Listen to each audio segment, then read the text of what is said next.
Muchísimas bendiciones. Bienvenidos a la Biblia en un año. Dios les bendiga en esta preciosa mañana. Hoy estamos en el día número 217 de la Biblia en un año y damos gracias a nuestro Dios porque nos ha levantado en esta preciosa mañana para estudiar su palabra. Así que sean todos bienvenidos. Vamos a estar leyendo hoy el libro de Esdras, capítulo 1 completo. Se comienza el libro de Esdras, vamos a estudiar Esdras 2 del 1 al 70, Primera de Corintios 1 del 18 al 31, Primera de Corintios 2 del 1 al 5, Salmo 27 del 7 al 14 y Proverbios 20 del 22 al 23. Y quiero compartir un poquito con ustedes hoy lo que está hablando el libro de Corintios, esta carta que le escribe Pablo a los Corintios, ¿verdad? Se supone que Pablo estuvo allí con los Corintios 1 año y medio, pero en aquel tiempo dice que Corinto era un lugar, una ciudad muy materialista, una ciudad amante de la sabiduría mundana y groseramente inmoral. Entonces aquí vemos que Pablo se junta con una pareja judía, ¿verdad? Que se llamaba Aquila y Priscila. Y él se junta con esta gente y había un grupo de personas que estaban ahí en Corintios y le dice, mira, estas cosas están pasando en la iglesia, tenemos problemas porque hay una iglesia grande que ha surgido aquí en medio de una sociedad notoriamente corrompida. Entonces, algunos creyentes no comprendían, según dice aquí la palabra, la relación que existía entre la moral y la religión. Entonces, había mucha situación pasando aquí en la iglesia y aquí vemos cómo Pablo empieza a explicarle a esta gente, y estos son uno de los temas que ustedes van a estar encontrando en este libro que le escribe, esta carta, perdón, que le escribe Pablo a los Corintios. Y dice que había mucho desorden dentro de la iglesia, habían disensiones partidarias, habían inmoralidades, habían litigios entre los hermanos y los tribunales paganos, había una conducta impropia de las mujeres en los cultos. También había un exceso de celebrar la Santa Cena, estaban haciendo una celebración de la Santa Cena incorrecta. También aquí había muchos malos entendidos en torno a los dones espirituales, no había orden en cuanto a los dones espirituales, había dudas sobre la doctrina de la corrección. Y aquí vemos que Pablo empieza a hablar todo esto en los diferentes capítulos. Pero también esta epístola nos habla sobre la imperativa necesidad de ser sabios en nuestras relaciones con los no creyentes. Tenemos que tener mucha sabiduría con los no creyentes y también con los posibles prejuicios de los creyentes débiles, de aquellos que son nuevos en la fe. Tenemos que ser personas sabias. Entonces, ahí vemos cuando Pablo les dice, es increíble porque Pablo les está hablando específicamente, van a tener un capítulo que Pablo les va a estar explicando sobre la Santa Cena. Y Pablo les dice que cuando el pueblo de Dios se reúne para celebrar la Santa Cena, no puede prevalecer un espíritu de disensión, ni tampoco puede haber pecado, sino tiene que estar operando ahí un espíritu de amor, de fraternidad, de limpia conciencia delante de Dios y del prójimo. Por eso que cuando el pastor dice que vamos a tener Santa Cena y tomamos la Santa Cena, no podemos tomarla indignamente. Usted tiene que pedir perdón si usted tiene algún problema o algo en contra de un hermano, usted debe de pedir perdón a ese hermano o a la persona que sea, pero usted no puede tomar la Santa Cena indignamente. Entonces, estos son uno de los temas que está tocando aquí Pablo en esta iglesia de Corintios. Entonces, vamos a leer 1 Corintios del 1 al 18 y vamos a hablar un poquitico sobre de qué se trata este pedacito. El resto lo lee usted en la casa y estúdielo. Amén. Dice, el mensaje de la cruz es una ridiculez, esta es la Nueva Traducción Viviente, para los que van rumbo a la destrucción, pero para nosotros que vemos o que vamos en camino a la salvación, sabemos que es poder del mismo Dios. Quiere decir, es locura para los que no conocen a Cristo, dice la Reina Valera, pero para nosotros es poder de Dios. Así que el Evangelio es poder de Dios para tu vida. Amén. Es por eso que el Señor dice Destruiré la sabiduría de los sabios y desecharé la inteligencia de los inteligentes. Quiere decir que después de la sabiduría de Dios no hay absolutamente nada más. Aquel que se cree inteligente, que se pare del lado de Dios a ver cuán inteligente es. Así que ¿dónde deja esto a los filósofos, a los estudiosos y a los especialistas en debates de este mundo?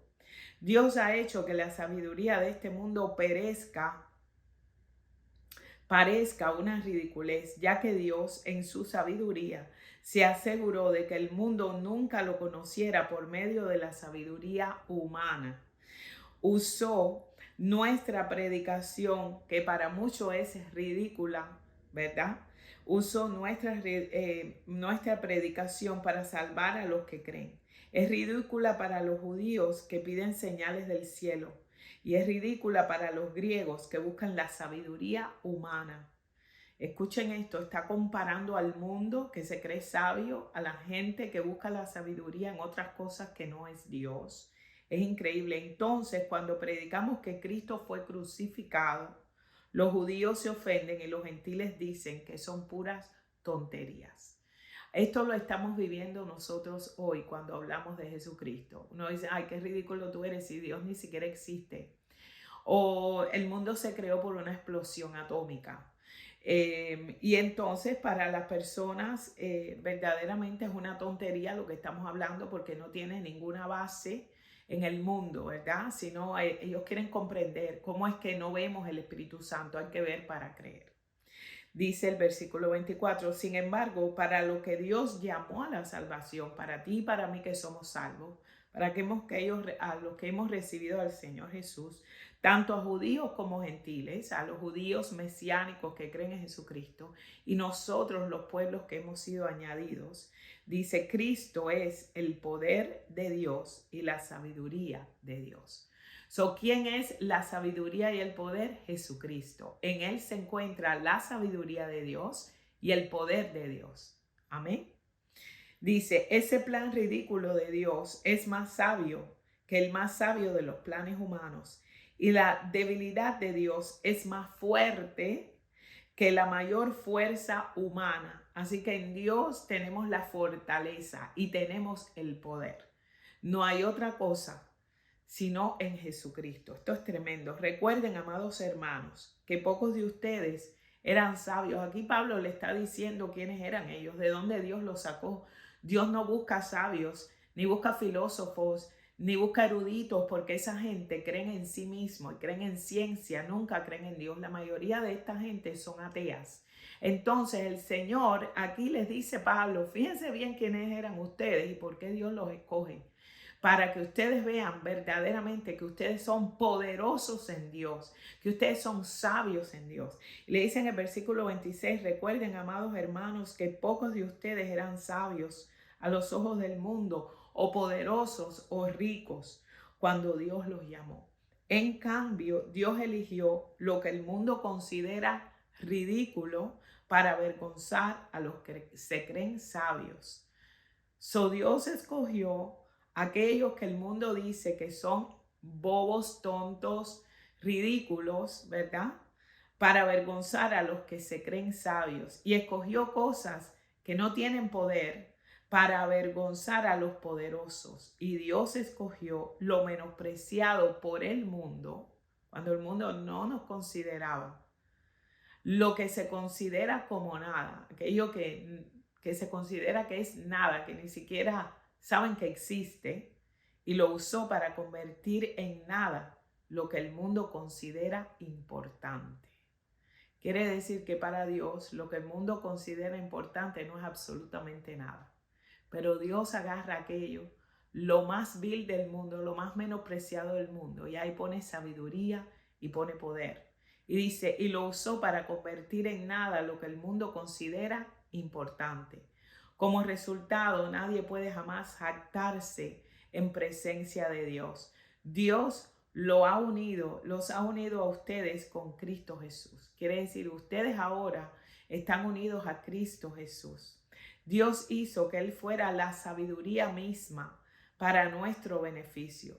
Cristo nos hizo justo ante Dios y nos hizo puros y nos hizo santos y nos liberó del pecado. Por tanto, como dicen las Escrituras, si alguien quiere jactarse, que se jacte solamente del Señor.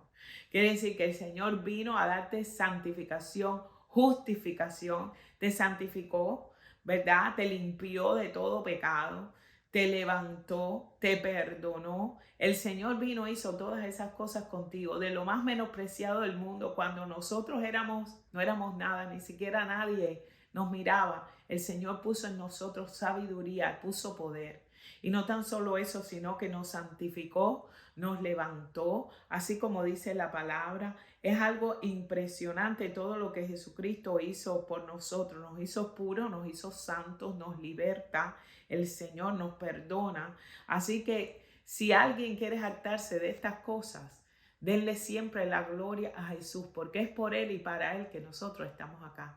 Así que el Señor le está explicando esto a esta iglesia de Corintios y le dicen, escúchenme bien, porque ustedes estén aquí ahora y Cristo haya hecho todas estas cosas, la gloria no es para ustedes. Recuérdense bien, el Señor los ha sacado a ustedes de donde ustedes estaban y los ha puesto en lugares altos, les ha dado identidad, los ha perdonado, los ha limpiado, los ha santificado, les ha dado una vida nueva, ha puesto en ustedes sabiduría para que ustedes la utilicen, para que la iglesia sea fuerte, para que ustedes unidos sean uno en el cuerpo de Cristo. Y aquí está Pablo hablándole y recordándole que nadie se jacte por el conocimiento que tiene de la palabra, sino que la gloria siempre sea para el Señor. Así que le hablo a ustedes que llevan años en el Evangelio. Comiencen a predicar la palabra de Dios. Comiencen a darle la gloria al Señor. Todo lo que nosotros hacemos en obediencia a nuestro Dios es para darle la gloria a Él. Y si somos obedientes al Señor y reconocemos de dónde hemos salido, entonces ese poder de Dios comienza a activarse en nuestras vidas. Esa sabiduría de Dios comienza a hacerse más grande y el Señor nos hace sabios. Y es por eso que nos paramos delante de un erudito, delante de un filósofo y podemos rebatir que solamente Dios es sabio, que solamente Dios es santo y que la sabiduría y el poder se encuentran en Jesucristo porque Dios la depositó ahí.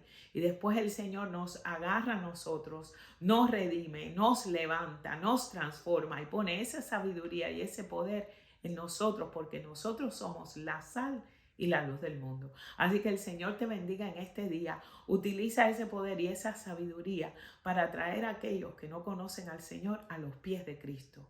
Amén. Que el Señor me los bendiga en esta preciosa mañana y nos vemos mañana nuevamente en la Biblia en un año. Chao.